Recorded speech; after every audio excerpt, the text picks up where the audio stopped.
Dans cet épisode, nous abordons un autre aspect de nos équipements utilitaires, le chauffage. Pour chauffer notre appartement de manière optimale, nous devons d'abord choisir les radiateurs appropriés. Pour ce choix, nous nous faisons assister par un expert en la matière. Nous visitons la salle d'exposition et découvrons les différentes options. Bonjour, bienvenue dans notre salle d'exposition, je m'appelle Steven. Bonjour. Nous examinerons ensemble votre plan pour y insérer des radiateurs. Vous pouvez me suivre. Avant de choisir, nous examinons le plan de construction. Sur la base de ce plan, on peut déterminer où et combien de radiateurs sont nécessaires. Il est très important de commencer par un calcul de la perte de chaleur, car en fait, nous voulons savoir quelle est la perte dans chaque pièce. Et ensuite, nous allons choisir un système de distribution de chaleur pour compenser cette perte. Et vous obtenez alors le nombre de watts dont vous avez besoin par pièce. Puis vous pouvez effectivement choisir, sélectionner. Ok, je veux répartir cela sur 2, 3 ou 4 radiateurs. Le système de chauffage choisi est également déterminant pour votre choix. Il existe des solutions adaptées à chaque générateur de chaleur. Si nous examinons les différents systèmes de chauffage, nous pouvons les diviser en 3 catégories en fonction de la température de départ. Traditionnellement, vous avez les chaudières à gaz à condensation, qui fonctionnent avec une température légèrement plus élevée. Par ailleurs, vous avez entre-temps les pompes à chaleur hybrides. Et enfin, si vous optez pour une température très basse, les pompes à chaleur. Pour chacun de ces 3 types, nous avons également une solution. Si nous optons pour une chaudière à gaz à condensation, avec une température de départ légèrement plus élevée, nous nous retrouvons avec nos radiateurs traditionnels. Si nous optons pour les systèmes hybrides, nous atteignons plutôt une température de 45 à 50 degrés, et nous pouvons alors travailler avec nos radiateurs Eco.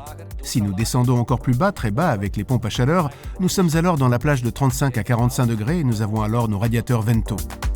Le dernier facteur déterminant est le raccordement. Je propose que nous examinions les différents modèles et leurs possibilités, en particulier en ce qui concerne le raccordement. Si l'on se réfère à la gamme de base en termes de raccordement, il y a en fait 4 raccordements. Traditionnellement, vous pouvez vous raccorder en diagonale, comme c'était toujours le cas dans le passé. Par la suite, il y a une évolution qui a consisté à placer le tube ascendant dans le radiateur afin de pouvoir raccorder en bas. Les conduites pouvaient alors sortir soit du mur, soit du sol. Esthétiquement, c'était plus joli parce que la tuyauterie était complètement cachée et n'était plus visible. Et depuis environ 10 ans, nous voyons en fait que le raccordement central a été ajouté. Cela facilite également la tâche de l'entreprise chargée de l'installation si vous disposez d'une fenêtre. Les conduites sont placées au milieu de la fenêtre et il est possible de jouer avec les dimensions jusqu'à ce que le radiateur soit acheté. Le type de raccordement contribuera à déterminer les radiateurs que vous pouvez choisir. Nous commençons par nos radiateurs standards sans habillage. Ces radiateurs ne sont pratiquement plus utilisés de nos jours. Avec ces modèles, les tuyaux sont encore visibles à côté du radiateur. Vous avez ensuite la variante, le radiateur compact avec tous les panneaux latéraux et une grille supérieure en guise de finition. Nous passons ensuite au modèle doté d'une conduite montante intégrée. Ensuite, nous arrivons au radiateur où la tuyauterie n'est plus visible à côté du radiateur, mais intégrée dans les radiateurs. En outre, vous pouvez encore choisir la version traditionnelle nervurée ou la finition plane que l'on voit aussi souvent aujourd'hui. Donc, outre les radiateurs à panneaux ordinaires, la version nervurée, nous avons également une version avec une face avant plane. Vous pouvez donc choisir une exécution complètement plane, à la fois horizontalement et verticalement. Ou avec des lignes, également en exécution verticale et horizontale. Si vous optez pour la version verticale, vous vous retrouvez avec un gain de place. Et nous constatons que cette solution est de plus en plus vendue. Les radiateurs verticaux sont également disponibles en 3 versions design. Nous avons en fait la série Tango. Il s'agit d'une enceinte qui est complètement placée autour du radiateur existant. Et vous l'avez ainsi bien rectangulaire, comme ici, un côté arrondi. Et la 3e option, nous arrivons au modèle où la plaque est montée devant le radiateur. Et la plaque dépasse à la fois en haut et sur le côté du radiateur. Le radiateur situé à l'arrière est toujours peint en noir et l'avant en blanc. Le voilà maintenant. C'est le cas pour tous les modèles. Le voici maintenant en blanc papyrus. C'est en fait un blanc mat. Chaque radiateur est en effet proposé en standard en RAL 9016 blanc. Mais en outre, nous avons 35 couleurs différentes. Mais si nous commençons à regarder, nous voyons que les teintes noires et l'histoire mate se démarquent clairement en ce moment. En fait, pour la salle de bain, on utilise de plus en plus des radiateurs électriques.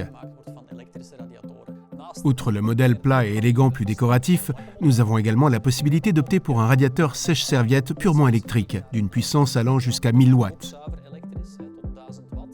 Si cette puissance de 1000 watts ne suffit pas, nous pouvons éventuellement opter pour le modèle avec soufflerie. Chez nous, tous les radiateurs de la gamme électrique sont conformes à l'éco-conception.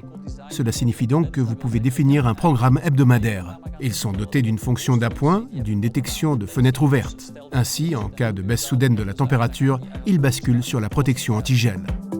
Les personnes qui optent pour un radiateur dans la salle de bain doivent également penser à une protection supplémentaire. Nous allons toujours conseiller aux clients d'utiliser des radiateurs Galva. Extérieurement, il n'y a pas de différence entre un radiateur traditionnel et un radiateur Galva. La seule différence est que ce radiateur, lorsqu'il sort de la production chez nous, est d'abord envoyé dans une entreprise extérieure. Il y reçoit une sous-couche de Galva, puis revient et reçoit sa finition. Plus spécifiquement pour la salle de bain, nous avons encore une solution avec ce radiateur. En fait, celui-ci peut générer une puissance assez élevée, jusqu'à 2000, presque 2800 watts dans sa version la plus grande. Quand nous regardons, en fait, le tube collecteur arrière nous permet de monter les tubes à la fois à l'avant et à l'arrière. Cela vous donne la possibilité de générer une chaleur suffisante à une température de départ légèrement plus basse. Pour continuer à travailler avec ces basses températures de départ, il existe également des radiateurs adaptés. Nous sommes ici avec l'éco-radiateur et un radiateur à vanne ordinaire. Et l'idée est que nous allons démontrer qu'il y a une différence dans le réchauffement des deux radiateurs. Le test l'indiquera donc. Oui, comme vous pouvez voir, nous avons deux radiateurs identiques. Ils reçoivent une température d'eau identique. Il y a 5 capteurs sur les deux côtés, à l'avant et à l'arrière.